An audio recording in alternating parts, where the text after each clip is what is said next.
ma belle-mère est venue avec sa maîtresse enceinte. Prenez 175 000 $, partez. Nous n'avons pas besoin d'une femme stérile, a-t-elle dit. Mon mari est resté silencieux. J'ai déchiré le chèque et j'ai signé les papiers du divorce. Personne ne le savait, mais j'étais aussi enceinte. Je m'appelle Juliana Richardson. Quelques heures seulement avant que ma vie n'implose, je vivais dans une bulle de pur bonheur. Ce soir-là, j'avais préparé un festin. La maison sentait le poulet rôti au romarin et la vanille, ses parfums préférés. J'avais allumé des bougies parfumées dans chaque coin, projetant une lueur chaude et romantique sur le salon. Mon cœur débordait d'excitation. Je voulais annoncer la bonne nouvelle à mon mari, Daniel. Le test de grossesse de ce matin-là avait montré 2 lignes roses bien nettes. Les résultats de l'échographie du centre médical l'avaient confirmé. Après des années d'essais, des années de prières silencieuses et de tests négatifs, j'étais enfin enceinte. Je pensais honnêtement que ce bébé serait le fil d'amour qui pourrait réparer les petites fissures qui apparaissaient dans notre mariage. Je pensais que cet enfant ferait enfin taire pour de bon les commentaires venimeux de ma belle-mère. J'étais assez naïve pour croire en cet avenir d'image parfaite. Mais quand l'horloge de grand-père dans le hall a sonné exactement 7 heures, la porte d'entrée ne s'est pas seulement ouverte, elle s'est ouverte à la volée. Mon mari est entré, mais le salut chaleureux est mort dans ma gorge car il n'était pas seul. À côté de lui se tenait sa mère, Helena Parker, portant une mine renfrognée à faire tourner le lait. Et derrière suivait une belle jeune femme inconnue dans une robe de créateur coûteuse qui moulait ses courbes. La chose qui m'a frappé le plus durement que l'intrusion elle-même, était la façon dont elle tenait le bras de Daniel. Ce n'était pas amical. C'était familier. C'était possessif. Qui est-ce, ai-je balbutié, ma voix tremblante. Mon cœur avait l'impression d'être serré dans un étau. Daniel n'osait pas me regarder dans les yeux. Il s'est déplacé maladroitement, essayant de libérer son bras de l'emprise de la jeune femme, mais sa mère s'était déjà avancée, me bloquant la vue. Helena s'est positionnée devant son fils et m'a regardé avec un mépris triomphant, un regard qu'elle gardait depuis des années. « Laisse-moi te présenter quelqu'un » a-t-elle ricané, sa voix dégoulinant de venin. Voici Sophia Stewart.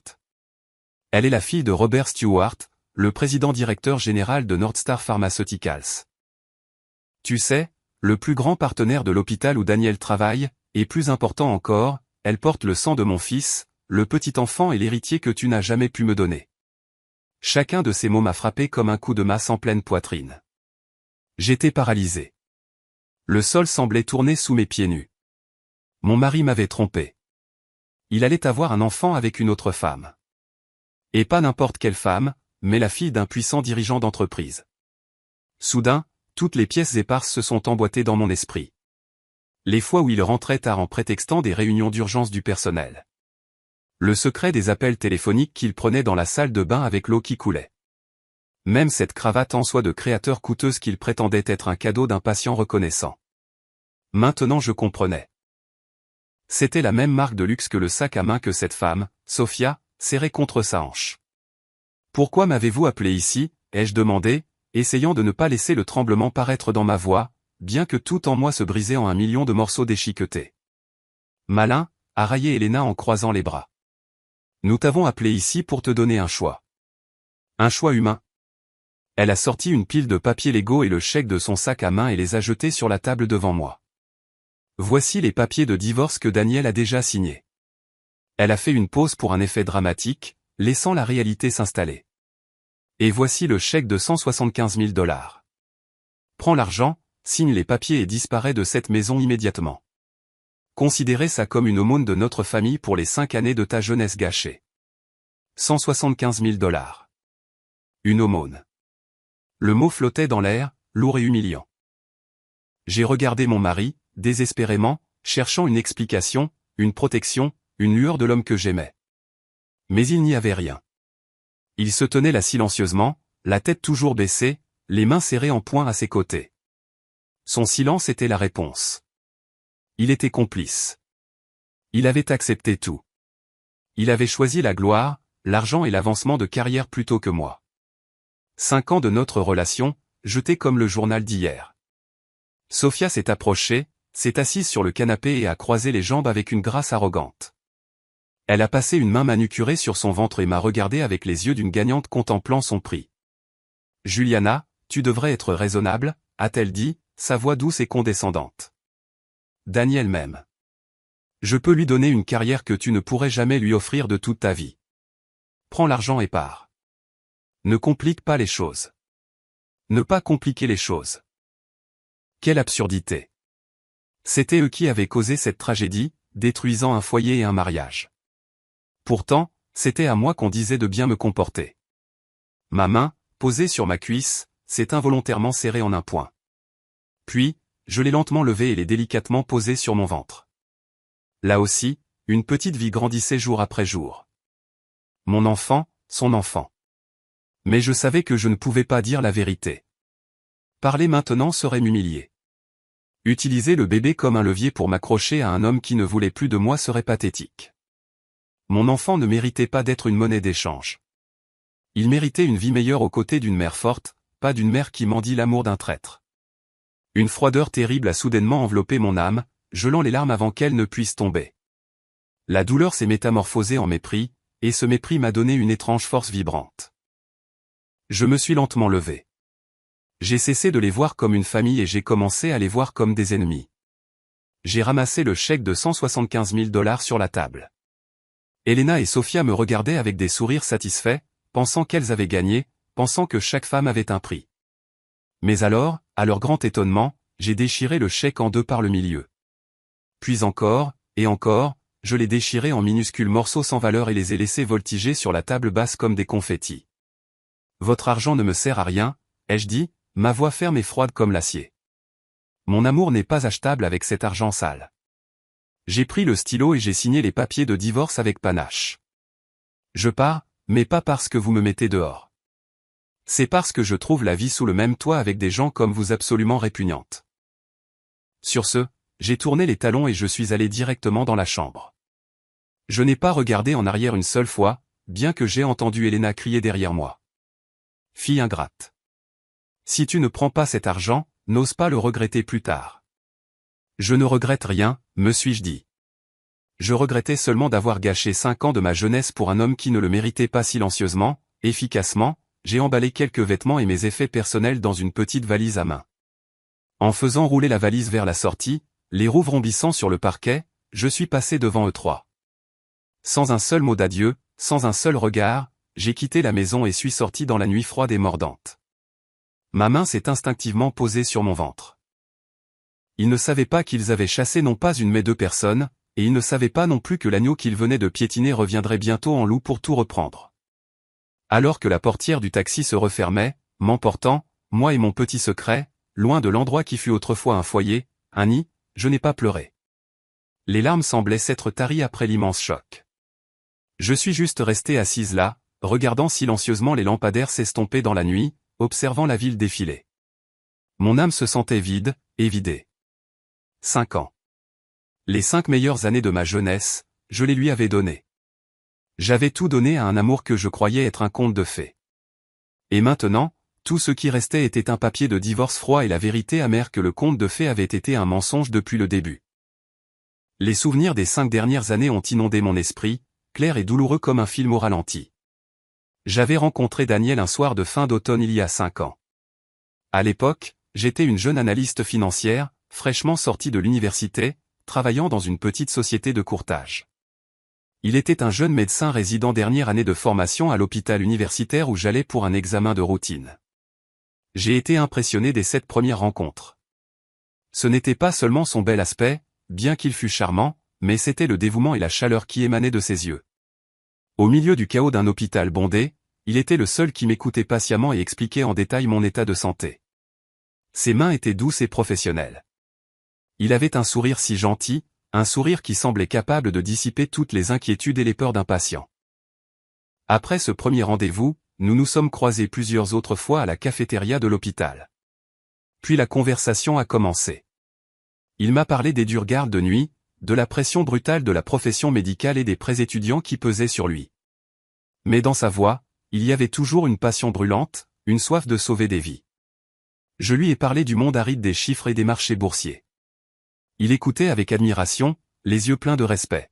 « Tu es une femme si brillante, Juliana » avait-il dit. Être capable de comprendre des marchés aussi complexes est admirable. Notre amour est venu naturellement, s'épanouissant comme une fleur lente. Il s'est construit sur des dîners précipités après ses gardes, sur les repas faits maison que je lui apportais à l'hôpital dans des boîtes en plastique, et sur des textos quotidiens de soutien et d'attention. Il n'était pas riche. En tant que jeune résident, son salaire couvrait à peine le nécessaire, et il envoyait de l'argent à sa mère dans le Mississippi chaque mois. Mais il ne m'a jamais fait sentir privé. Il pouvait porter une vieille blouse délavée, mais il économisait tout son fonds discrétionnaire mensuel pour m'acheter une nouvelle robe pour mon anniversaire. Il pouvait manger des nouilles instantanées toute la semaine, mais le week-end, il m'emmenait certainement dans un bon restaurant, insistant pour payer l'addition. Il me tenait la main de l'autre côté de la table et disait « Juliana, je suis désolé. Je ne peux pas te donner la vie que tu mérites en ce moment. Mais crois-moi, dès que nous aurons traversé cette période difficile, je vais certainement te rendre heureuse. Je vais te donner le monde. » Je croyais ces mots. Je les buvais comme de l'eau. Je n'avais pas besoin de biens matériels. J'avais juste besoin de sa sincérité. Mais je ne suis pas resté les bras croisés à le soutenir émotionnellement. J'ai utilisé ma compétence, une compétence que je n'avais jamais révélée à personne, pas même à lui, pour faire avancer secrètement sa carrière. Chers auditeurs, j'avais un secret.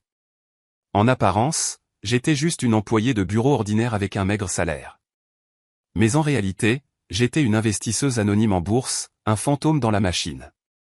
C'était un talent inné que j'avais découvert à l'université. J'avais une intuition unique pour les chiffres, un pressentiment qui se trompait rarement. Je pouvais analyser et prédire les fluctuations du marché d'une manière étonnante. Avec le petit héritage que mes parents m'avaient laissé après leur accident mortel, j'avais secrètement investi. Au fil des ans, cet argent a grandi. Il s'est composé en une somme que beaucoup de gens ne pourraient pas gagner en 10 vies. J'étais assise sur une fortune. Je n'utilisais pas cet argent pour des voitures de luxe ou des pantouzes. Je continuais à vivre modestement parce que j'avais peur. J'avais peur que la richesse me change et terrifié qu'elle attire des gens peu sincères qui ne voulaient que mon compte en banque. Je voulais simplement trouver un homme qui aimait la vraie moi, la fille ordinaire nommée Juliana Richardson. Et quand j'ai rencontré Daniel, j'ai cru avoir trouvé cet homme. J'ai donc utilisé mon talent et ma fortune secrète pour être un tremplin pour lui. Il avait certainement du talent en tant que médecin, mais dans l'environnement politique complexe d'un grand hôpital, le talent seul est rarement suffisant. Il avait besoin d'opportunités. Il avait besoin de relations. J'ai secrètement utilisé mon fonds d'investissement, opérant sous une société écran et un nom différent, pour faire un don substantiel à son hôpital pour l'achat d'équipements de chirurgie robotique de pointe. En échange du don, je n'ai posé qu'une seule condition. L'hôpital devait créer des opportunités pour de jeunes médecins talentueux comme Daniel Parker de participer à des chirurgies majeures et d'être envoyés à l'étranger pour une formation avancée. L'opportunité est arrivée exactement comme je l'avais prévu. Il a été sélectionné pour une équipe qui effectuerait une chirurgie cardiaque compliquée, une opération auparavant réservée uniquement aux chefs de service. Il l'a maîtrisée brillamment. Son nom a commencé à être remarqué dans les revues médicales. Puis il a été envoyé pour un court séjour d'études à Boston pour apprendre des technologies médicales avancées. À son retour, il semblait avoir pris des ailes. Il a réussi une opération complexe après l'autre, sauvant de nombreux patients qui avaient été condamnés par d'autres médecins. Il est rapidement passé d'un simple résident à l'un des chirurgiens les plus jeunes et les plus talentueux du centre médical. Il était si heureux à cette époque. Il rentrait à la maison, m'étreignait et disait que tout était grâce à la chance et à mon soutien émotionnel constant. Il ne savait pas que la déesse de la chance était la fille même qu'il tenait dans ses bras. Je ne lui ai pas dit la vérité. Je ne voulais pas qu'il développe un complexe d'infériorité ou qu'il ait l'impression de ne pas avoir mérité son succès. Je voulais juste rester tranquillement en arrière-plan, témoin de son succès et de son bonheur. Je croyais naïvement que mon sacrifice silencieux serait récompensé par un amour éternel. Pendant 5 ans, j'ai nourri cet amour, alimentant sa carrière avec tout ce que j'avais. J'ai pavé la route parsemée de roses de mes propres mains, ne m'attendant jamais à ne pas être celle qui marcherait à ses côtés lorsqu'il mettrait enfin le pied sur ce chemin de gloire. Après que Daniel eut consolidé sa position à l'hôpital, nous avons décidé de nous marier. C'était la décision que j'attendais depuis si longtemps. Mais là, juste au début de notre éternité, les premières fissures dans notre histoire d'amour ont commencé à apparaître. Et la personne qui a créé ces fissures avec un ciseau et un marteau n'était autre que sa mère, Elena. Quand il m'a présenté à elle pour la première fois, elle m'a accueilli avec un sourire apparemment chaleureux. Mais derrière ce sourire, j'ai senti un regard scrutateur, froidement calculateur. Elle évaluait ma valeur comme du bétail. Elle ne m'a pas posé de questions sur mon travail, mes passions ou mon caractère. Elle n'a posé que des questions comme « Que font tes parents dans la vie ? Combien de frères et sœurs as-tu pour partager l'héritage ? Quel est ton salaire actuel ?» Quand elle a découvert que j'étais orpheline et que je vivais modestement, le sourire s'est légèrement estompé de ses lèvres. À partir de ce moment-là, elle a commencé à s'immiscer dans notre relation. Elle appelait souvent Daniel, insinuant que je n'étais pas un parti convenable pour un homme de son statut grandissant. Elle disait, « Mon fils, tu es un médecin respecté maintenant. Le mariage ne consiste pas seulement à épouser qui tu aimes, mais qui est ta carrière. Cette fille est peut-être douce, mais avec son milieu, elle ne sera qu'un fardeau pour toi. Regarde la fille du directeur de la ville. Belle et de bonne famille. Si tu épouses quelqu'un comme ça, ta carrière n'avancerait-elle pas encore plus ?» Au début, Daniel me soutenait encore. Il se disputait avec sa mère, défendant notre relation. Il disait, « Maman, ne parle pas comme ça. J'aime Juliana pour ce qu'elle est, pas pour autre chose. Je n'ai besoin de l'aide de personne. Je peux y arriver tout seul. » Ces mots m'ont profondément ému. Je croyais que notre amour était assez fort pour surmonter tous les préjugés et la cupidité.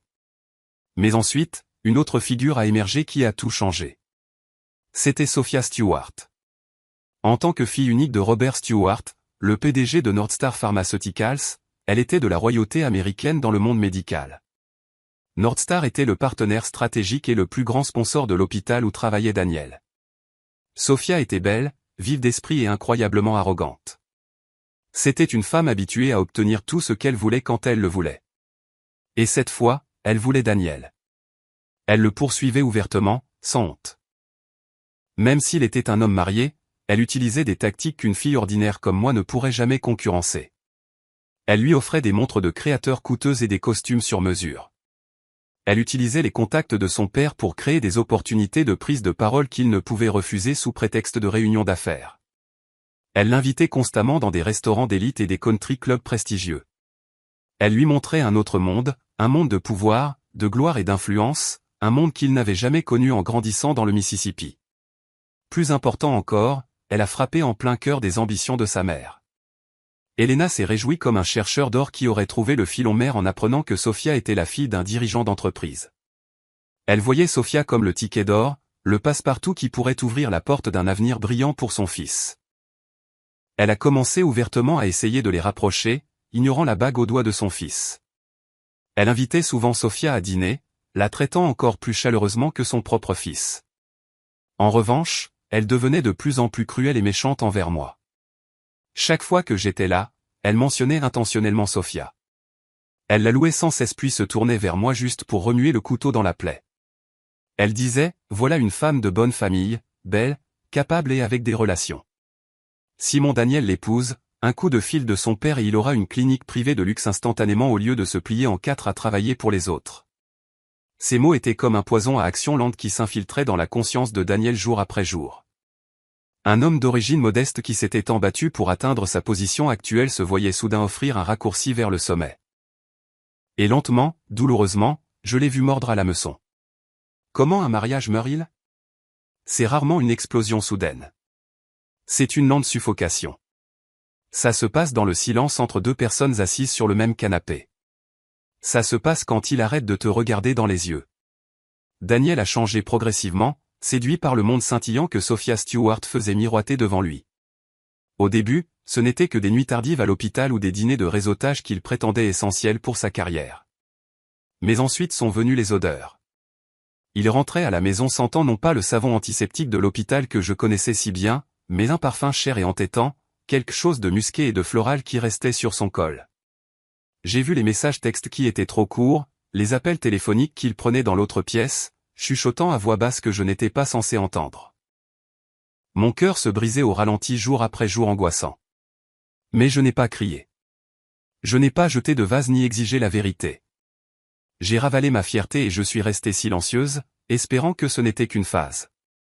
Je me disais que les hommes perdent parfois leur chemin quand l'ambition les aveugle, et que si je l'aimais assez, il se souviendrait des vœux que nous avions faits il y a 5 ans. Je voulais être le havre de paix vers lequel il finirait par revenir. Mais l'espoir est une chose dangereuse quand l'homme que vous aimez s'est déjà désengagé. La distance entre nous est devenue un canyon. Daniel, le gentleman que j'ai épousé, l'homme qui laissait des post-it sur le miroir de la salle de bain pour me dire que j'étais belle, avait disparu. À sa place, il y avait un étranger froid obsédé par le statut. Il n'était plus seulement un médecin. Il était un arriviste entraîné dans le tourbillon de la haute société par Sophia et son puissant père. Ses excuses sont devenues des insultes à mon intelligence. Des chirurgies d'urgence qui n'existaient pas. Des réunions d'actionnaires à minuit. Mais j'ai vu la vérité sur les réseaux sociaux. Des amis de Sophia publiaient des photos d'eux à des galas ou dans des restaurants 5 étoiles du centre-ville. Sur ces photos, Daniel la regardait avec une faim qu'il ne m'avait pas montrée depuis des années. C'était comme si 1000 aiguilles me perçaient la poitrine chaque fois que je faisais défiler une photo de riant autour d'une coupe de champagne pendant que j'étais assise à la maison à attendre avec un dîner froid. J'ai essayé d'être parfaite.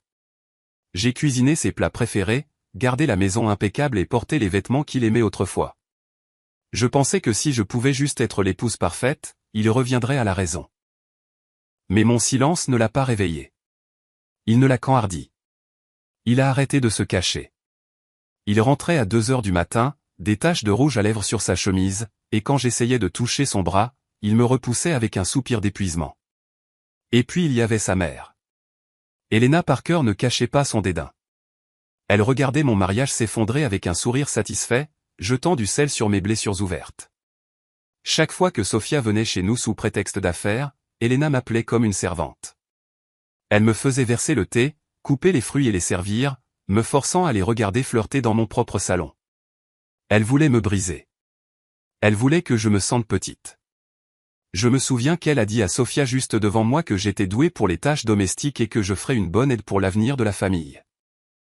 Elle me traitait comme une remplaçante, une servante gardant le siège au chaud pour la femme qu'elle voulait vraiment comme belle-fille. Je vivais un enfer personnel. J'ai perdu 5 kilos. Mes yeux étaient en permanence gonflés à force de pleurer sous la douche pour que Daniel ne m'entende pas. Je pensais à partir chaque jour, mais 5 ans, c'est long à effacer. Et puis le miracle est arrivé. C'était le moment le plus déroutant, terrifiant et beau de ma vie. Je me sentais nauséeuse un matin et j'ai fait un test. 2 lignes roses. Je me suis assise sur le sol froid de la salle de bain, serrant ce bâton en plastique et j'ai pleuré. Mais pour la première fois depuis des mois, ce n'étaient pas des larmes de chagrin. C'étaient des larmes de joie pure et sans mélange. J'allais être mère. Ce bébé était la réponse. Dans mon cœur naïf, je croyais que cette vie innocente serait le pont qui nous ramènerait l'un à l'autre. Je pensais qu'une fois que Daniel saurait qu'il allait être père, l'ancien Daniel reviendrait. Il réaliserait ce qui comptait vraiment. J'ai décidé de le lui dire pour notre 5e anniversaire. Je voulais que ce soit parfait, un grand geste pour réinitialiser nos vies. J'ai pris un jour de congé et j'ai passé des heures à transformer la maison. J'ai acheté 3 douzaines de roses rouges et j'ai rempli le salon de l'odeur de fleurs fraîches et de bougies à la vanille. J'ai cuisiné un carré d'agneau en croûte d'herbe qu'il aimait, ouvert une bouteille du même vin millésimé que nous avions bu le soir de sa demande en mariage, et mis la table pour 2. Au centre, j'ai placé une petite boîte cadeau en velours. À l'intérieur, il n'y avait pas une montre ou des boutons de manchette, mais le test de grossesse positif et la première photo d'échographie. J'imaginais la scène si clairement dans mon esprit. Il rentrerait à la maison, verrait l'effort, et ses murs s'effondreraient. Il ouvrirait la boîte, verrait notre bébé, et tomberait à genoux, s'excusant, m'étreignant, promettant de ne plus jamais s'égarer. Je me suis accroché à ce fantasme comme à une bouée de sauvetage. J'étais vêtu de ma plus belle robe en soie, attendant à table à 7 heures. Mais 7 heures sont venues et passées, puis 8, puis 9. Les bougies se sont consumées jusqu'à n'être plus que des bouts, la cire coulant sur la nappe. L'agneau est devenu froid et figé. Mes appels tombaient directement sur la messagerie vocale. À 10 heures, le silence dans la maison était assourdissant. Je frissonnais, non pas de froid, mais d'une terreur grandissante. Finalement, juste avant 11 heures, des phares ont balayé la fenêtre de devant. J'ai entendu la portière de la voiture claquer. Mon cœur a bondi. J'ai couru vers la porte.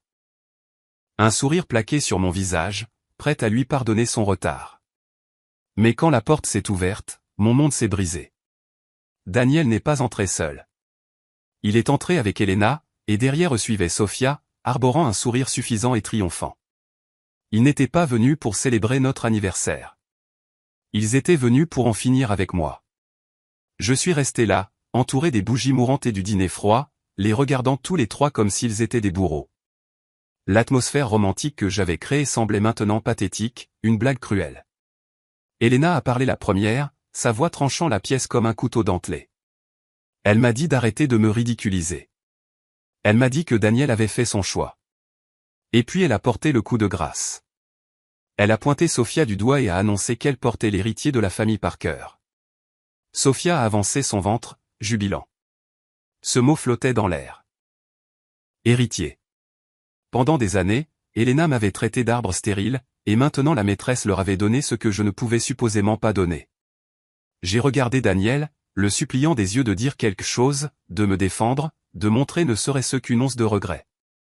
Mais il a juste regardé le sol. Il ne pouvait même pas croiser mon regard. À cet instant, en voyant sa posture lâche, j'ai réalisé que l'homme que j'aimais était mort. Il avait choisi le chemin facile, l'argent, l'influence. Il était prêt à me jeter comme les déchets d'hier. Vous connaissez le reste. Le chèque de 175 000 $ jeté à ma face. Les papiers de divorce. L'ordre de quitter ma propre maison. En restant là à écouter leurs insultes, quelque chose en moi a changé. La douleur s'est transformée en glace. J'ai posé ma main sur mon ventre plat. Ressentant une soudaine et féroce protection. J'ai murmuré une excuse silencieuse à mon bébé à naître pour avoir un tel père. Et puis j'ai fait une promesse. J'ai promis que je serais suffisante. J'ai promis que je donnerais le monde à cet enfant et que je le ferais seul. Je ne pouvais pas leur dire que j'étais enceinte. Si je le faisais, ils penseraient que j'utilisais le bébé comme un pion, ou pire, ils essaieraient de m'enlever mon enfant. Elena ne laisserait jamais un petit enfant Parker être élevé par quelqu'un qu'elle méprisait. Je devais protéger mon bébé de leur toxicité. Alors, j'ai déchiré le chèque. J'ai signé les papiers. Je suis passé devant eux sans verser une autre larme, ne prenant que mon sac à main. Je suis sorti dans la nuit froide de Chicago et j'ai senti le vent sur mon visage. C'était comme la liberté.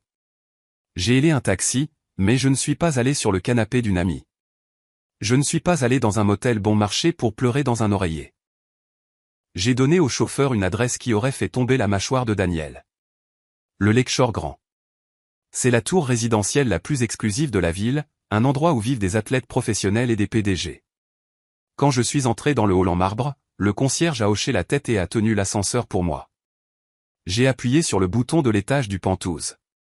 J'ai passé ma carte clé noire et les portes se sont ouvertes directement dans mon sanctuaire, un duplex de 510 mètres carrés avec des murs de verre du sol au plafond donnant sur toute la ligne d'horizon scintillante de la ville. C'était mon appartement. Je l'avais acheté des années auparavant avec mon propre argent, mais je n'y avais jamais vécu. Je l'avais gardé vide parce que je voulais construire une vie avec Daniel à partir de zéro. Je voulais que notre succès soit quelque chose que nous gagnions ensemble. Vous voyez, j'ai un secret que même Daniel ne connaissait pas. Je n'étais pas seulement une modeste analyste financière avec un salaire modeste. C'était une couverture, un costume que je portais pour me sentir normal. En réalité, je suis une baleine en bourse, une investisseuse fantôme. Depuis l'université, j'ai un talent inné pour lire les marchés, prédire les tendances et transformer des milliers en millions. Ma valeur nette est probablement le double de ce que vaut la société pharmaceutique du père de Sofia un bon jour. Je l'ai caché parce que j'étais terrifié que les hommes ne veuillent de moi que pour mon argent. Je voulais être aimé pour Juliana, pas pour mon portefeuille. Je pensais que Daniel était le bon. J'ai joué le rôle de l'épouse solidaire et en difficulté parce que je pensais que nous construisions une fondation d'amour. J'avais tort. J'étais Cendrillon qui balayait volontairement les sols, cachant sa couronne dans le placard. Mais ce soir, debout au milieu de mon Penthouse sombre et luxueux, regardant les lumières de la ville, la servante était partie. Je ne pleurais plus. Cendrillon était retournée à son palais. Et cette fois, elle en avait fini d'être naïve. J'étais prête à être la reine, et la première chose que la reine devait faire était simple. J'ai pris mon téléphone. Il était temps de se mettre au travail. J'ai pris ma ligne sécurisée et composé le numéro d'Anthony Morris, mon associé le plus fiable et l'homme qui gérait mon portefeuille depuis des années. Quand il a répondu, sa voix était professionnelle et vive.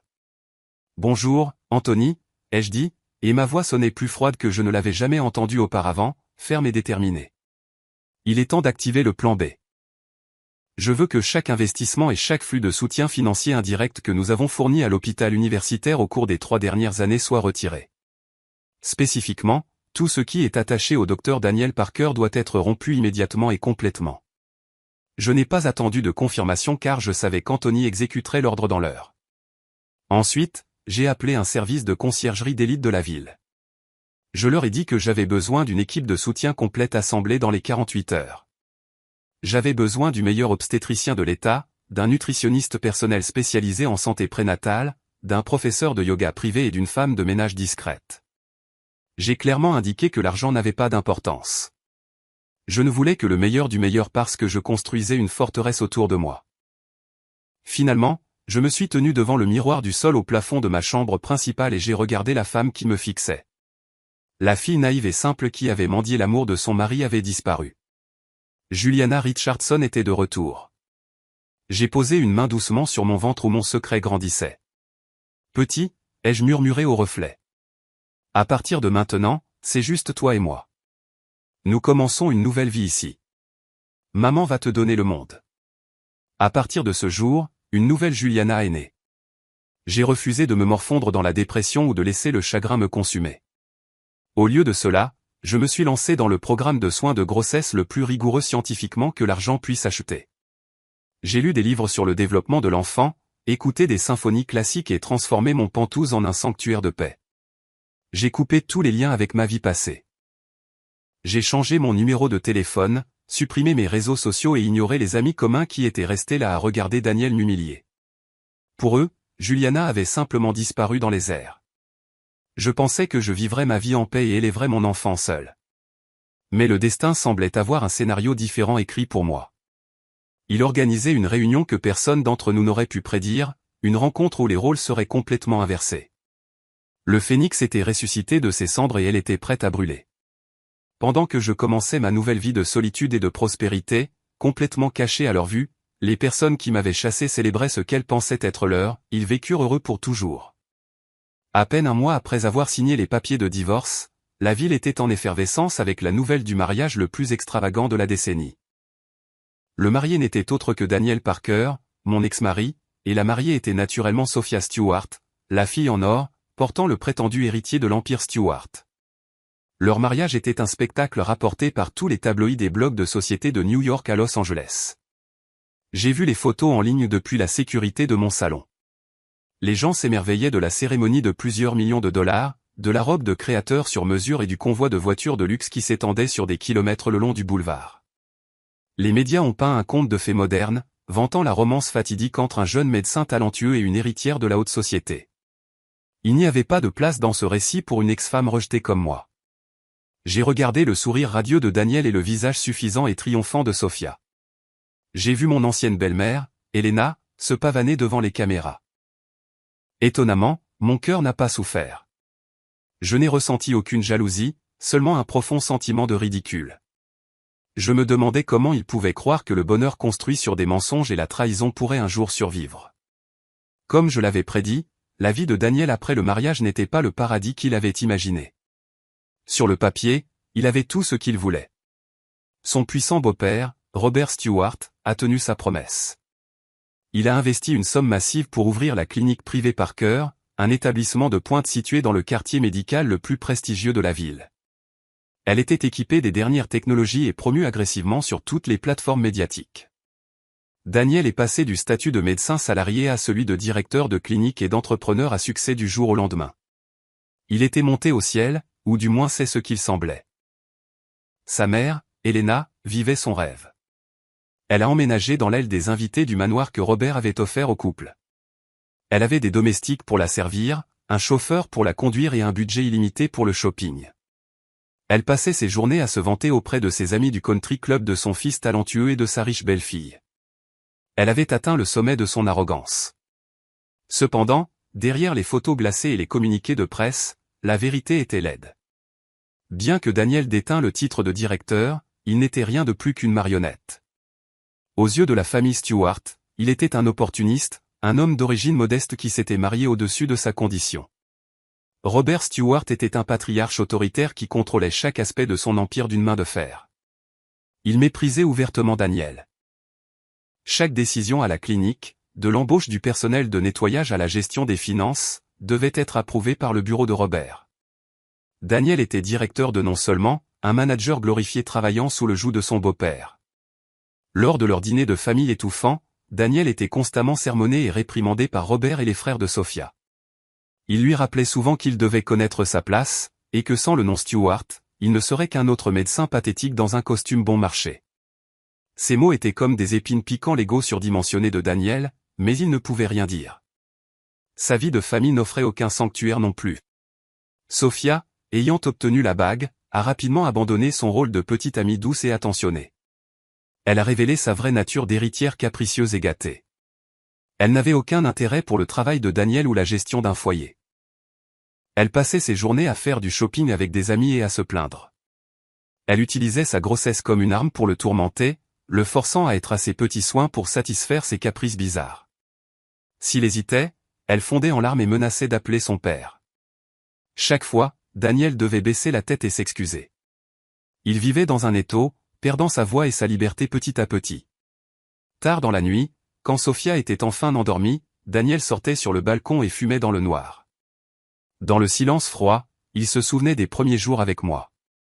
Nous étions pauvres alors, mais nous étions incroyablement heureux. Il se souvenait des dîners modestes que je cuisinais, de la chaleur de notre petit appartement et de mon soutien silencieux et indéfectible. Il a réalisé trop tard qu'il avait jeté un diamant pour ramasser une pierre. Mais il avait choisi ce chemin, et il n'y avait pas de retour en arrière possible. Il ne pouvait que serrer les dents et continuer sa performance. Il ne savait pas que ce n'était que le début de sa chute. Une tempête cachée de vengeance intelligente et cruelle se préparait juste hors de son champ de vision. Pendant que leur famille se vautrait dans leur fausse victoire, j'étais assise dans mon pentouse au Lakeshore Grand, commençant tranquillement mon propre jeu. Je ne croyais pas à la vengeance par les scandales ou les disputes hurlantes.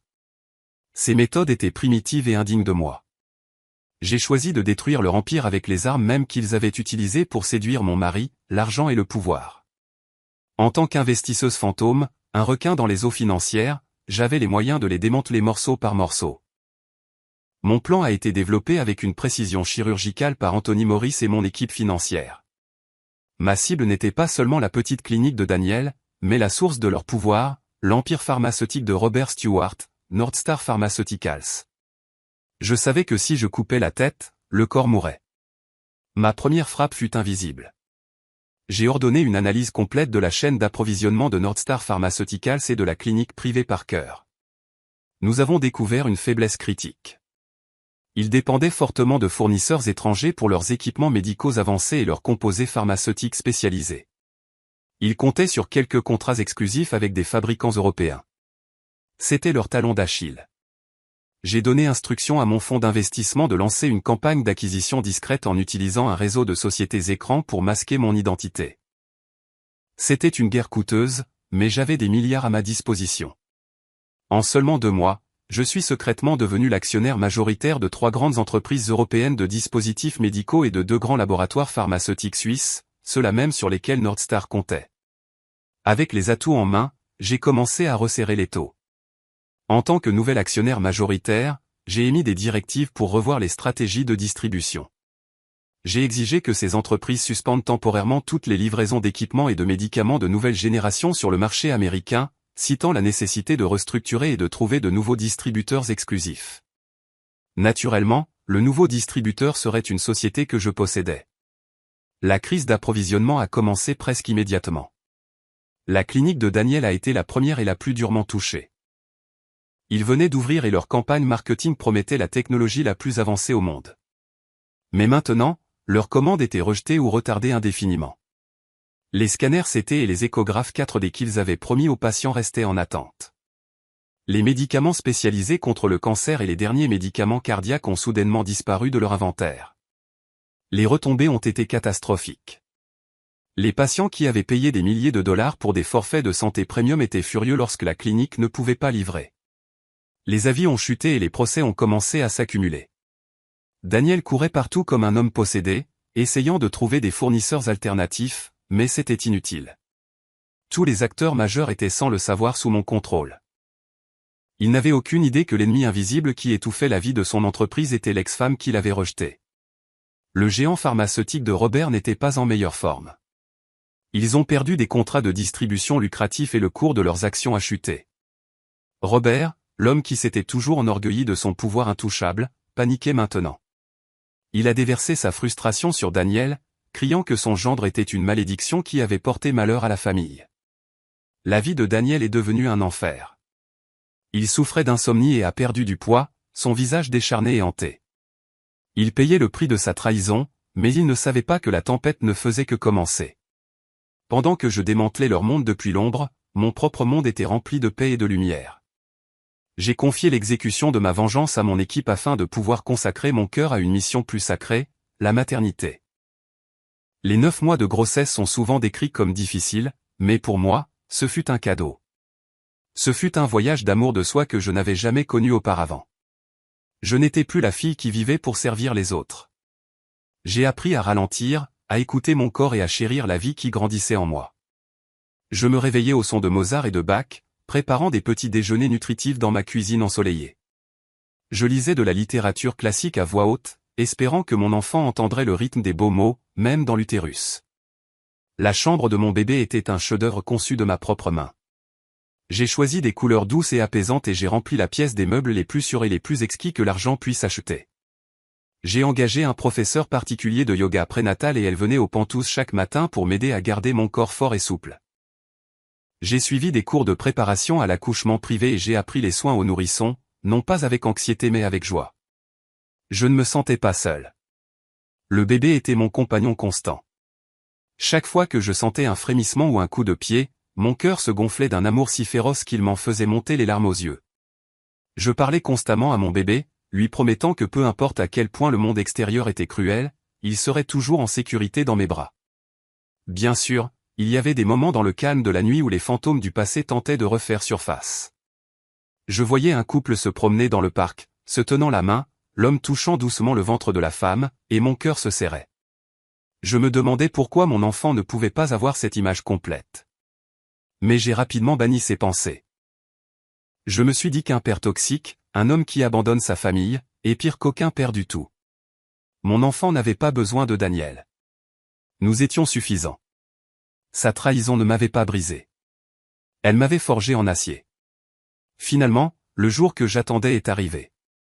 J'ai soigneusement choisi le lieu de la naissance. J'ai choisi le Providence Medical Center, l'un des hôpitaux les plus exclusifs et les plus chers du pays, connu pour sa confidentialité et son luxe. J'ai réservé la suite d'accouchement VIP, un appartement de plusieurs pièces au sein de l'hôpital avec une équipe médicale privée et un concierge 24h24. Je n'ai épargné aucune dépense car je voulais que le moment de l'arrivée de mon enfant soit parfait. Mais je n'aurais jamais pu savoir que ce choix, cette décision apparemment parfaite, serait le coup du sort qui ferait s'entrechoquer mes deux mondes. Pendant que je m'enregistrais dans ma suite, préparé pour le plus beau jour de ma vie, la tempête que j'avais semée atteignait son apogée de l'autre côté de la ville. La clinique privée Parker s'effondrait. La crise d'approvisionnement s'était transformée en tsunami. Daniel s'était envolé pour l'Europe dans une tentative désespérée de négocier avec les fournisseurs, pour ne rencontrer que des rejets froids et des portes fermées. Il n'avait aucune idée que la personne qui signait les lettres de rejet était assise dans une chambre d'hôpital dans sa propre ville. Il est rentré aux États-Unis vaincu et humilié. Sa clinique, autrefois le joyau de son ambition, n'était plus qu'une étagère vide remplie de machines inutilisées et de patients en colère. Robert Stewart menaçait de le renvoyer, et Sophia menaçait de le quitter. Il se noyait, et il n'avait plus nulle part où aller. L'effondrement du monde de Daniel n'a pas été un glissement de terrain. C'était une avalanche, et j'ai observé chaque moment depuis la sécurité de l'ombre. Les patients qui avaient déboursé des milliers de dollars pour des services médicaux internationaux premium ont commencé à réaliser qu'ils payaient pour une coquille vide. Ils se sentaient trompés. Et en Amérique, quand les gens qui ont de l'argent se sentent trompés, ils ne se contentent pas de se plaindre, ils intentent un procès. Le hall de la clinique, qui était autrefois un sanctuaire de tons feutrés et de sol en marbre, s'est transformé en une scène chaotique rappelant le parquet de la bourse un jour de krach. Des patients en colère agitaient des factures exigeant des remboursements, criant à la fraude et menaçant d'aller voir la presse. Des bannières ont été installées à l'extérieur et les camionnettes des nouvelles locales ont commencé à tourner comme des requins sentant le sang dans l'eau. La réputation de la clinique, soigneusement cultivée au fil des ans, a coulé plus vite qu'une pierre dans l'océan. Les spécialistes talentueux que Daniel avait débauchés des meilleurs hôpitaux avec des promesses de bonus massifs ont commencé à quitter le navire. Ils ont vu l'écriture sur le mur et ont remis leur démission un par un, refusant de laisser leur licence médicale être ternie par l'entreprise en faillite de Daniel. Daniel courait dans cette clinique comme un homme essayant d'éteindre un feu de forêt avec un tuyau d'arrosage. Il essayait frénétiquement de calmer les patients furieux, de retenir le personnel clé et de trouver de nouveaux fournisseurs pour l'équipement essentiel dont je l'avais privé d'accès. Mais chaque porte à laquelle il frappait était fermement verrouillée. Ma portée était longue et mon emprise étouffante. Son échec professionnel a rapidement contaminé son enfer personnel. Robert Stewart, son puissant beau-père, qui avait investi une fortune dans la clinique pour acheter le bonheur de sa fille, regardait maintenant son investissement s'évaporer. Le vieil homme ne s'est pas seulement mis en colère, il est devenu vicieux. Pendant les dîners de famille au domaine des Stewart, Robert déchaînait sa fureur pendant que Daniel restait assis là à regarder son assiette. « Tu es un échec, Daniel » rugissait-il en frappant sa main sur la table en acajou. « Je t'ai donné une mine d'or, et tu l'as transformée en un gouffre. Tu n'es qu'un parasite qui se nourrit du nom de ma famille. » Et Sophia, sa princesse épouse, n'était plus la douce maîtresse adoratrice qu'elle avait été. Quand elle a vu le statut de son mari s'effondrer, elle est devenue aussi froide que la glace. Les voitures de luxe et les virées shopping sans fin étaient menacées, et c'était le seul langage qu'elle parlait. Elle le regardait avec un pur dégoût, lui demandant comment il pouvait se montrer dans leurs cercles sociaux. « J'ai perdu toute crédibilité auprès de mes amis à cause de toi, sifflait-elle. Si tu ne règles pas ça, ne t'attends pas à ce que je reste pour la tournée de la pauvreté. » Les personnes même qui avaient élevé Daniel au ciel s'unissaient maintenant pour le pousser dans l'abîme de l'humiliation. Il réalisait l'amère vérité que j'avais apprise il y a longtemps. Il ne l'avait jamais aimé. Pour les Stewart, il n'était qu'un outil. Une pièce d'échec à déplacer pour leur convenance. Tant qu'il était utile, ils le gâtaient.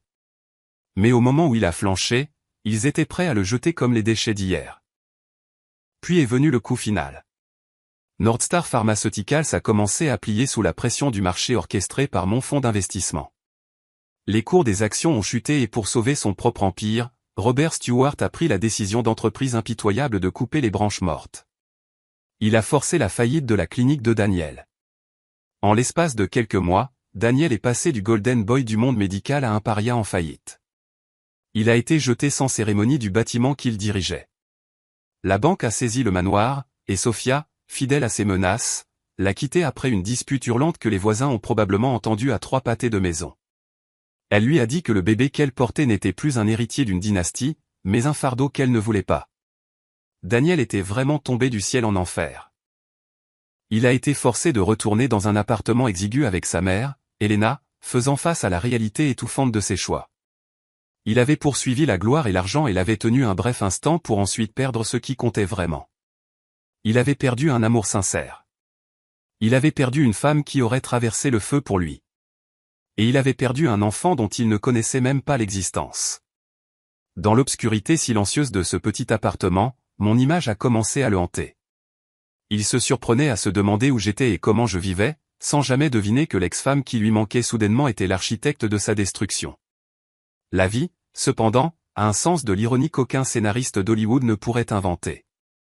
Nous pensons que nous sommes les joueurs dans le jeu, mais souvent nous ne sommes que des pièces déplacées par le destin. Je pensais que nos lignes avaient définitivement divergé, que je vivrais en paix avec mon bébé pendant qu'il paierait pour ses péchés et sa misère. Mais le destin a décidé que nous devions une dernière rencontre, une confrontation où la vie et la mort étaient en jeu. C'est arrivé un mardi soir, alors que l'horloge sonnait 6 heures.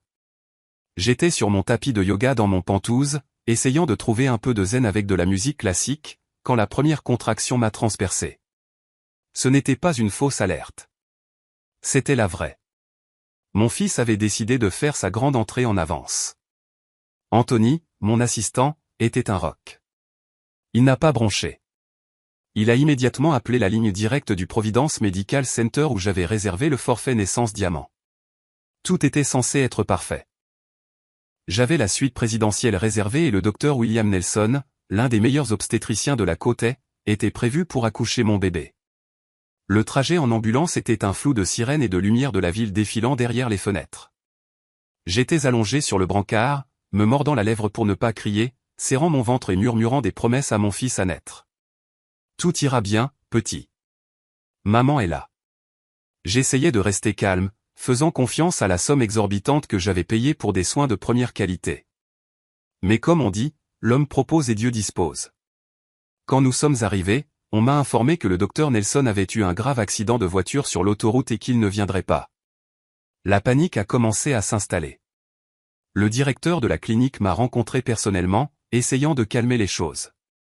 Il m'a assuré qu'ils avaient un plan d'urgence. Nous avons fait appel à notre nouveau chirurgien, m'a-t-il dit, sa voix suintant d'une assurance forcée. Il vient de nous rejoindre d'un grand hôpital de Boston. Il est brillant et a traité des cas bien plus complexes que celui-ci. Vous êtes entre les meilleures mains, mademoiselle Richardson. Nous bipons le docteur Parker immédiatement. Docteur Parker. Le nom était assez courant pour ne pas être enregistré comme une menace, juste une étiquette générique pour l'homme qui nous sauverait. Dans les affres des contractions, je n'avais pas la capacité mentale de faire le lien.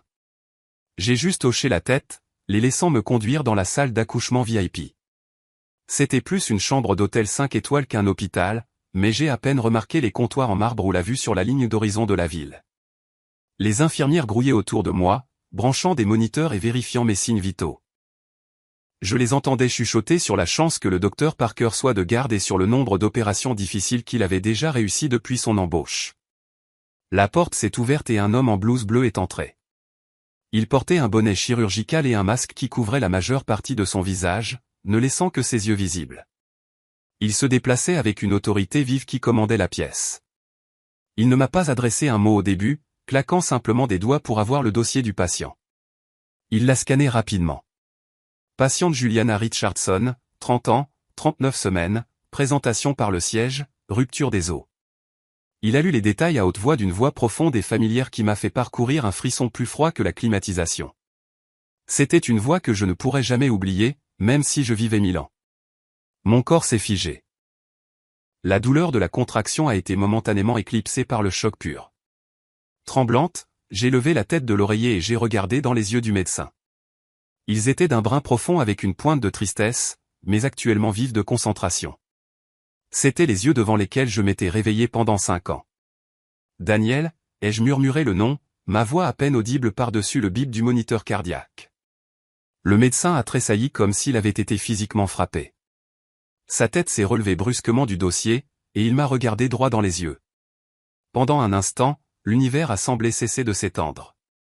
La distance professionnelle dans ses yeux s'est brisée, remplacée par un regard de stupéfaction absolue. Le porte-bloc a glissé de ses mains gantées et a claqué sur le sol carrelé, des papiers s'éparpillant partout. Juliana, a-t-il haleté. Sa voix s'est brisée, dépouillée de toute son autorité médicale. Comment est-ce possible que ce soit toi? L'ironie était suffocante. La seule personne capable de nous sauver, moi et mon enfant, en ce moment critique, était Daniel, mon ex-mari, l'homme qui m'avait trahi et que j'avais systématiquement détruit. Après avoir perdu sa propre clinique et avoir été mis sur liste noire par les relations de la famille Stewart, il avait manifestement sauvé sa carrière en prenant un poste de salarié ici. Il essayait de renaître de ses cendres, ignorant que l'incendiaire était allongé sur le brancard devant lui. Le silence a envahi la pièce.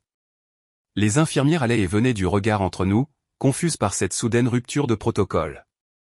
Daniel se tenait là, paralysé, fixant mon ventre gonflé. Son masque cachait sa bouche, mais ses yeux criaient 1000 questions. Enceinte, a-t-il balbutié, pointant un doigt tremblant vers moi. Tu es enceinte. Depuis combien de temps? De qui est cet enfant? T'es-tu remarié? Je pouvais voir les rouages tourner dans sa tête.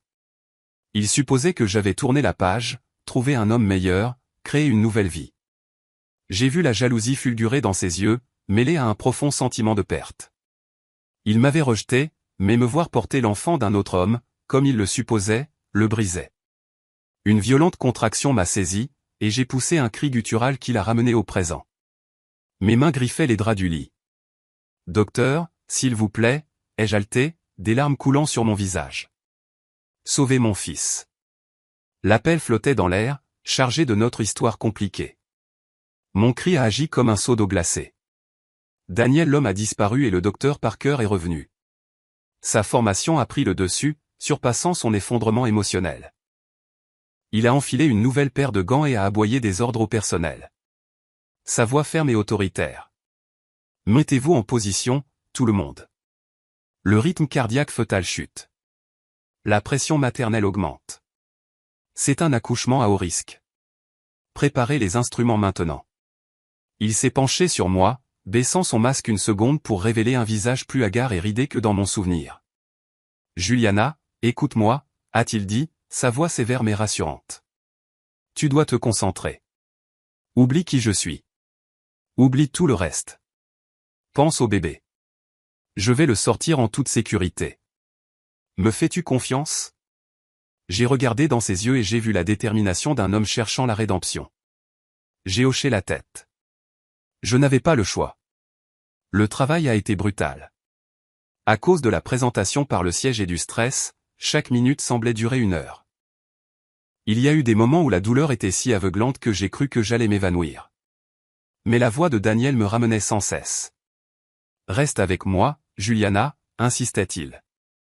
Encore une poussée. Fais-le pour lui. Il me coachait pour la naissance d'un enfant qu'il pensait appartenir à un autre homme, mettant chaque once de sa compétence à nous sauver. Finalement, avec un dernier effort cataclysmique, un cri a percé l'air. C'était le plus beau son que j'ai jamais entendu. Un petit garçon en bonne santé pesant 3,2 kilos, a annoncé l'infirmière, sonnant la fin de mon ancienne vie et la naissance de ma nouvelle. Félicitations, a-t-elle applaudi. Je me suis effondré sur l'oreiller, sanglotant de soulagement. Mais la pièce était silencieuse. J'ai levé les yeux pour voir Daniel debout, immobile, tenant le bébé enveloppé dans une serviette blanche. Il fixait le visage du nourrisson avec une expression de choc total. Il regardait du bébé à moi et de retour au bébé. La ressemblance était indéniable. La forme des yeux, le nez, la courbe des oreilles. C'était comme regarder une version miniature de Daniel. Aucun test ADN n'était nécessaire. La biologie venait de crier la vérité à travers la salle d'accouchement. Ce garçon, a-t-il murmuré, sa voix tremblant si fort que les mots sortaient à peine. Il me ressemble tellement. Il m'a regardé, ses yeux se remplissant d'un espoir désespéré et d'une prise de conscience écrasante. Juliana, dis-moi la vérité. Cet enfant est-il le mien? Je ne lui ai pas répondu avec des mots. Je lui ai juste offert un sourire fatigué et triste. Ce silence était plus fort que n'importe quel aveu. Daniel s'est effondré. Il n'était plus un médecin. Il était un père, réalisant qu'il avait tout manqué. Il avait abandonné sa femme alors qu'elle portait son héritier. Et maintenant, il avait mis au monde son propre fils dans un monde qu'il avait failli détruire. Il est tombé à genoux à côté de mon lit, berçant toujours le bébé comme s'il était en verre. Ses épaules tremblaient de manière incontrôlable alors qu'il commençait à pleurer. C'était le cri et rocailleux d'un homme dont l'âme est en train d'être déchirée. Pardonne-moi, a-t-il sangloté dans les draps stériles. Pardonne-moi, Juliana. Pardonne à ton père, mon fils. L'équipe médicale se tenait autour de nous dans un silence gêné, ne sachant où regarder. Ils assistaient à une tragédie et à un miracle tout à la fois. Mais alors que Daniel pleurait sur le fils qu'il avait involontairement abandonné, il n'avait aucune idée qu'à l'extérieur des murs de l'hôpital, une autre tempête se préparait. Une tempête de jalousie et de vengeance se rassemblait, prête à s'abattre sur ce moment fragile. J'ai été transféré dans la suite de convalescence VIP, un espace qui ressemblait plus à un penthouse qu'à une chambre d'hôpital. Mais alors que j'étais là, tenant mon fils, je savais que ce n'était que l'œil du cyclone. La suite de convalescence VIP du Providence Medical Center était un sanctuaire de silence et de lumière douce. Tout dans la chambre murmurait le luxe, des draps à haute teneur en fil à la fenêtre expansive qui encadrait les jardins bien entretenus de l'hôpital en contrebas et le bleu vif et plein d'espoir du ciel américain au-dessus. Mon fils, un minuscule miracle à la peau rose et rougie, reposait paisiblement dans un berceau juste à côté de mon lit. Il bougeait légèrement dans son sommeil, ses petits poings se serrant et se desserrant comme s'il rêvait d'attraper des étoiles. Mon corps était lourd, endolori et complètement épuisé par le travail. Mais mon esprit se sentait plus léger que l'air. Je l'avais fait. Contre toute attente, à travers chaque trahison et chaque nuit solitaire, j'avais mis cet enfant au monde en toute sécurité. Toute la douleur des derniers mois, les humiliations et les complots semblaient se dissoudre comme de la brume au moment où je regardais son visage endormi. Mais je n'étais pas seul. Daniel Parker n'avait pas quitté la chambre après avoir rempli son devoir de médecin. Il se tenait dans le coin le plus éloigné, portant toujours sa blouse, traînant comme un fantôme, hantant la scène de son propre crime. Ses yeux étaient fixés sur nous, sur le bébé dont il ignorait l'existence jusqu'à ce matin. Il y avait une faim désespérée dans son regard, un mélange de remords profond et un désir terrifiant de s'approcher, de tendre la main et de toucher le fils qu'il avait engendré. Pourtant, il restait enraciné sur place, paralysé par la connaissance qu'il avait perdu le droit d'être ici. Chaque fois que je jetais un coup d'œil dans sa direction, il baissait la tête, incapable de croiser mon regard, écrasé par le poids de sa propre culpabilité. Il a essayé de balbutier des excuses, des phrases fragmentées qui mouraient dans l'air. Mais je ne lui ai pas répondu. Ce n'était plus seulement de la colère. C'était que les mots semblaient inutiles. Le silence entre nous était lourd de choses qui ne pourraient jamais être dédites. Cependant, cette paix fragile n'était que l'œil du cyclone. La tempête que j'avais anticipée a finalement éclaté, et elle était plus violente et absurde que même moi n'aurais pu le prédire. Dans un hôpital, les secrets voyagent plus vite que les germes. La rumeur selon laquelle le docteur Daniel Parker, le mari de la riche héritière Sophia Stewart, avait accouché un bébé pour une patiente VIP qui s'est avérée être son ex-femme, s'était répandue dans les couloirs comme une traînée de poudre. Peut-être qu'une infirmière l'avait murmuré dans la salle de pause. Ou peut-être que le destin a juste un sens de l'humour cruel. Peu importe comment c'est arrivé, la nouvelle a atteint Elena et Sophia. Et pour elle, ce n'était pas une coïncidence. C'était une déclaration de guerre. La porte de ma suite ne s'est pas simplement ouverte. Elle a été projetée avec une violence qui a fait trembler les murs, sans frapper ni demander la permission. Elena et Sophia ont fait irruption comme deux furies, leurs visages tordus par une rage qui frisait la folie. Elena était cramoisie de fureur, son tailleur de créateur habituellement impeccable paraissant débraillé, tandis que Sophia, très enceinte et titubant dangereusement sur des talons qu'elle n'aurait pas dû porter, semblait prête à tuer. Son maquillage était maculé et ses yeux brillaient d'une haine qui voulait me consumer tout entière. Toi! Comment oses-tu te montrer ici encore? A crié Elena, sa voix aiguë et résonnant dans le couloir extérieur, faisant probablement se figer chaque médecin et patient de l'étage. Mon fils t'a déjà jeté de nos vies. Comment oses-tu t'accrocher à lui comme un parasite? Quel sale tour as-tu utilisé pour qu'il accouche ton bébé? Penses-tu que parce que tu as réussi à rassembler assez d'argent pour cette chambre que tu es quelqu'un? Tu n'es rien d'autre qu'une renarde sans vergogne. Sophia a titubé agressivement vers le lit, ignorant Daniel dans le coin. Elle m'a regardé avec un pur venin puis a jeté un regard dégoûté à mon fils endormi. Tu as vraiment eu un garçon. Félicitations, a-t-elle craché les mots comme du poison. Je me demande de qui est réellement ce bâtard.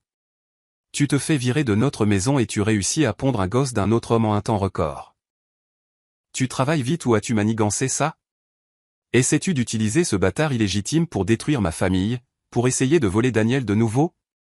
Elle m'insultait, ce que je pouvais supporter. Mais ensuite, elle a insulté mon enfant innocent, un bébé qui ne savait rien des péchés de son père ou de la cruauté du monde. Le sang a commencé à bouillir dans mes veines, chaud et féroce. Je pouvais endurer leurs attaques sur mon caractère, mais je ne les laisserais pas dire un seul mot de mal contre mon fils. J'ai serré les dents et j'ai forcé mon corps endolori à s'asseoir, la douleur postpartum s'enflammant vive et chaude, mais ce n'était rien comparé au feu dans mon cœur. Sortez immédiatement, ai-je dit, ma voix tremblant de rage contenue. C'est un hôpital, pas un marché où vous pouvez crier comme des banchers. Des scandales. Aujourd'hui, je vais t'apprendre une leçon que tu n'oublieras jamais, a hurlé Elena, repoussant une infirmière qui s'était précipitée pour essayer de désamorcer la situation. Tu penses que tu peux te cacher dans une chambre VIP. Ne rêve pas de récupérer Daniel de ma belle-fille. Elle porte mon petit-fils, le véritable héritier. Toi et ton bâtard illégitime n'avez aucune chance. Maman. Sophia, qu'est-ce que vous faites? Daniel, qui était resté figé par le choc, a finalement semblé se réveiller.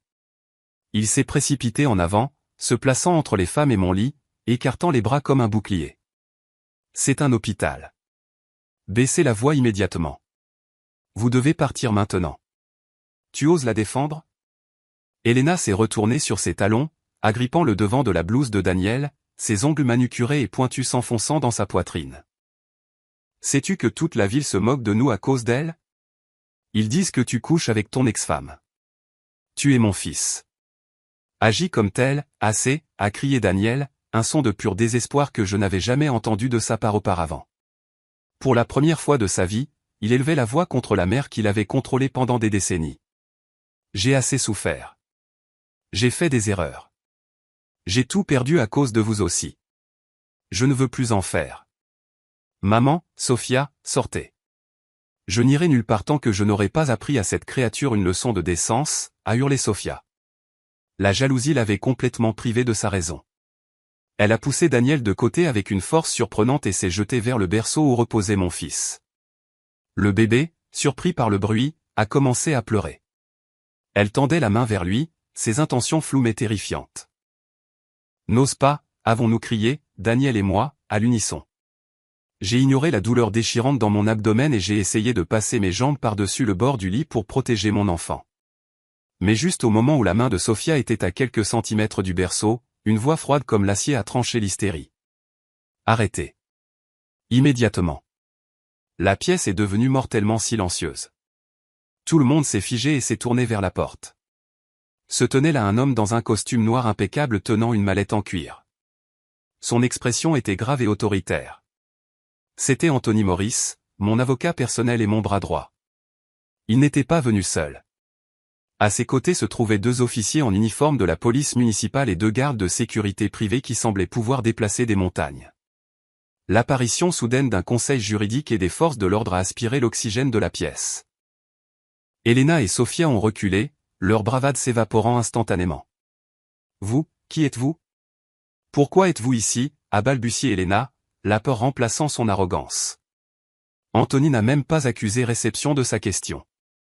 Il est passé directement devant elle pour aller vers Sophia, qui se tenait figée près du berceau. Il a sorti un dossier épais et une tablette de sa mallette. Vous êtes Sophia Stewart. Correct, a demandé Anthony, sa voix dépourvue de chaleur.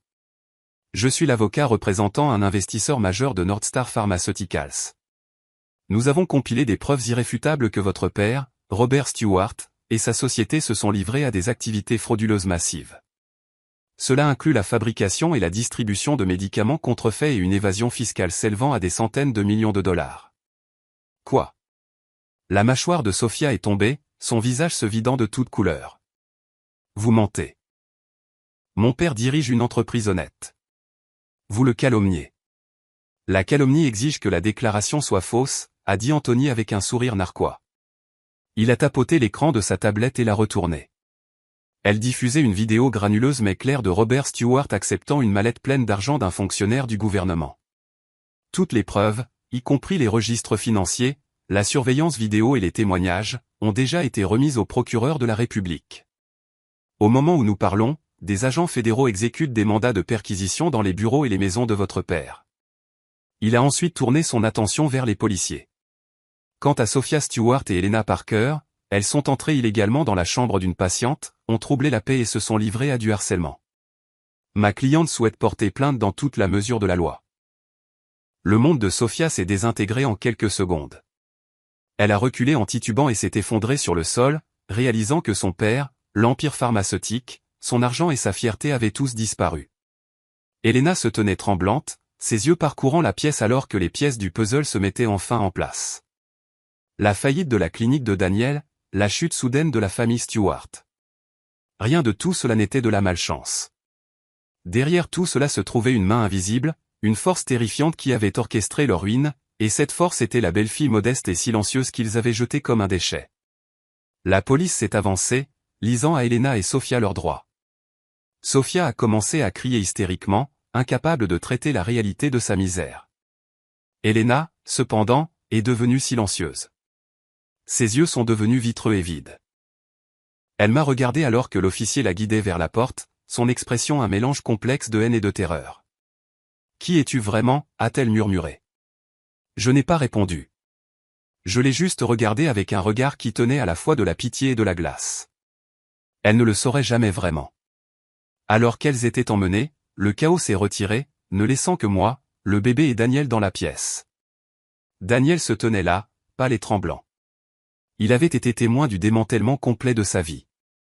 Il a finalement compris l'ampleur de ce que j'avais fait et le pouvoir que je détenais. Il n'avait pas seulement perdu une femme. Il avait perdu un avenir qu'il ne pourrait jamais retrouver. Il s'est approché lentement du lit et est tombé à genoux. C'était un geste familier, un geste qu'il avait fait auparavant en me demandant de l'épouser. Mais maintenant, le contexte était tragique. « Juliana » a-t-il murmuré, les yeux rouges et pleins de larmes. « Je comprends tout maintenant. Je ne suis pas digne de ton pardon. Je n'ose pas te demander de revenir vers moi car je sais que j'ai perdu ce droit il y a longtemps. Je ne demande qu'une chose. » Il a regardé le bébé, le fils qu'il n'avait rencontré que quelques heures auparavant. « Laisse-moi être le père de ce garçon. Donne-moi une chance de réparer mes erreurs à travers lui. Je ne demanderai rien d'autre. Je travaillerai comme un chien pour vous deux. Je veux juste le voir grandir. Je veux être autorisé à l'appeler mon fils. S'il te plaît, je t'en supplie. » Il a incliné sa tête jusqu'au sol, sanglotant avec le cri brut ailé d'un homme qui n'a plus rien à perdre. J'ai baissé les yeux sur lui, mon cœur un enchevêtrement d'émotions contradictoires. Mon enfant avait besoin d'un père. Mais cet homme qui nous avait si cruellement abandonnés était-il digne de ce titre? J'ai regardé mon fils endormi, puis de nouveau l'homme brisé à mes pieds. « Lève-toi, Daniel » ai-je dit, ma voix calme, dépouillée de ressentiment. Tu n'as pas à travailler comme un esclave. Tu es le père de cet enfant. C'est un fait biologique qui ne peut être changé. Le sang dans ses veines est le tien, et je ne peux pas t'enlever ce droit. Je ne veux pas que mon fils grandisse en se demandant qui était son père. Une lueur d'espoir a brillé dans les yeux de Daniel. Est-ce que ça veut dire que je peux lui rendre visite? M'occuper de lui, être un père? Attends, ai-je interrompu en levant la main. Ma voix s'est durcie comme de l'acier. Seulement dans ton rôle de père. Quant à nous deux, Daniel, tout est vraiment fini. Ça s'est terminé le jour où tu es resté silencieux pendant que ta mère et ta maîtresse m'humiliaient. L'amour sans protection est comme une maison sans toit. Il ne peut abriter personne de la tempête. Il s'est figé. L'espoir dans ses yeux s'est estompé en résignation. Il a compris. Je pouvais pardonner pour le bien de notre fils, mais je n'oublierai jamais. Les blessures que lui et sa famille avaient infligées étaient trop profondes pour jamais guérir complètement. Il m'avait perdu pour toujours. Il devrait se tenir à distance, observant notre bonheur, vivant le reste de sa vie dans l'ombre de son regret. C'était peut-être la plus grande punition de toutes. Mon histoire, à bien des égards, se termine ici. Dans les semaines qui ont suivi, la famille Stewart a officiellement déposé le bilan. Le père de Sophia a reçu une lourde peine de prison pour ses crimes. Sophia et Elena ont fait face à leur propre jugement légal. Daniel a perdu son prestige, l'élan de sa carrière et sa famille. Il a payé un prix terrible pour son ambition et sa faiblesse. Quant à moi, je ne suis jamais retourné avec lui. J'ai choisi la vie de mère célibataire. J'avais de l'argent, j'avais un statut, et j'avais ma victoire. Mais j'ai réalisé que la chose la plus précieuse n'était pas la vengeance ou la richesse. C'était la petite vie dans mes bras. C'était la liberté de mon âme de laisser aller le passé douloureux et d'avancer. Je n'avais pas besoin de chercher une vengeance cruelle et continue car ma paix intérieure et mon bonheur avec mon enfant servaient de la plus douce et amère des représailles contre ceux qui m'avaient trahi.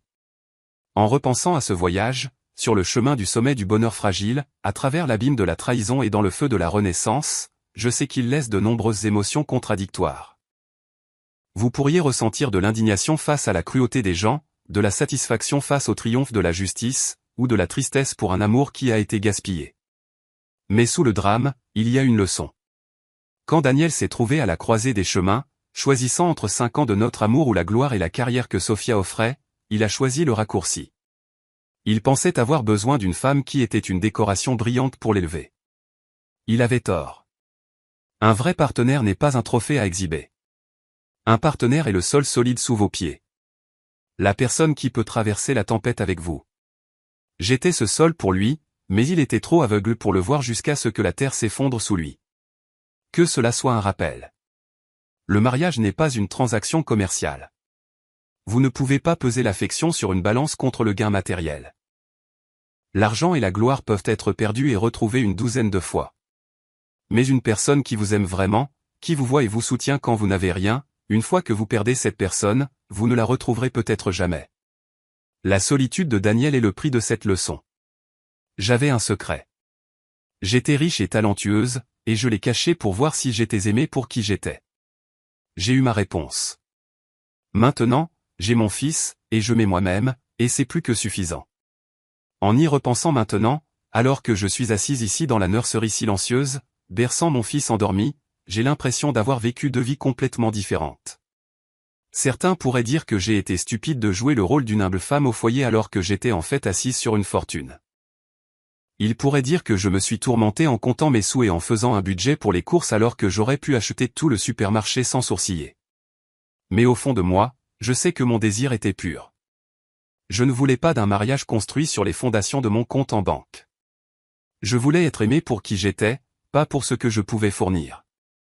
Cette indépendance financière et intellectuelle que j'ai cachée si longtemps s'est avérée être mon arme la plus puissante lorsque la tragédie a finalement frappé.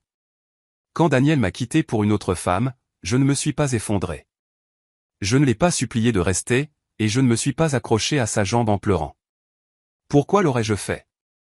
Je savais que je n'avais pas besoin de compter sur lui ou sur qui que ce soit d'autre pour survivre. J'avais les compétences, le caractère et les ressources pour reconstruire ma vie à partir de zéro. Ma renaissance des cendres n'était pas un miracle du ciel. C'était le résultat d'années de travail acharné, d'études tard le soir et de l'empire silencieux que j'avais bâti dans l'ombre. Et s'il y a un message que je veux transmettre à toutes les femmes qui m'écoutent en ce moment, c'est celui-ci. Ne placez jamais tout votre bonheur entre les mains d'un homme. L'amour est beau et important, mais ce n'est pas tout. Développez toujours votre esprit. Ayez toujours votre propre argent.